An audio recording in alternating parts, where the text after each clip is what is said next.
We've talked about Doobly being the Google of online shopping.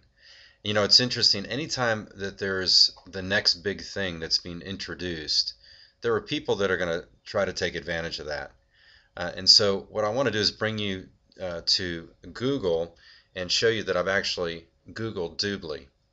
And on the first page of the search results, you're going to see a couple of blogs that show up on page one, thespinfactor.com and scam.com. So let me talk about why these individuals have made uh, inaccurate claims and innuendo and really are throwing a lot of mud around as to what Doobly is.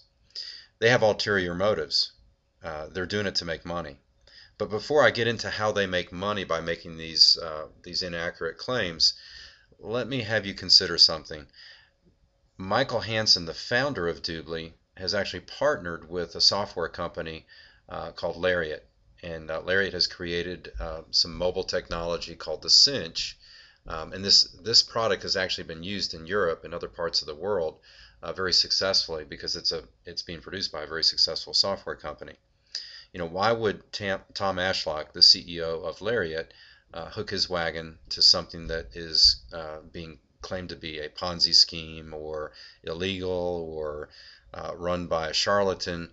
And when you consider that, also consider that Jordan Sparks obviously has partnered with Doobly as well to help raise money for her charities. Again, I can't imagine why a famous musician, the winner of American Idol 2 years ago, would do that if in fact that the claims that they're making are true. So why are they making these claims? Well, let's go ahead and click on the link here and go to the spin factor. Now, so here's what happens in the world of Google. When you have a blog like this and somebody makes an unfalse claim, and the people that are actually supportive of Doobly, whether it's employees or partners, they see this and they come to the blog and they make a response and say, no, it's not true what you're saying. It's really this. And then the person that started the blog comes back and basically creates an argument.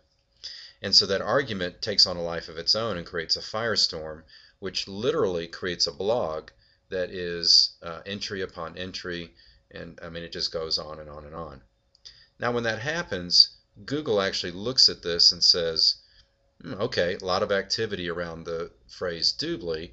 That must mean that this blog is relevant to the phrase Doobly, which is how they get to the top page ranking, which is exactly what these individuals want, because when they get to the top page ranking, they're able to sell advertisement to capitalize on the traffic that's coming to the site.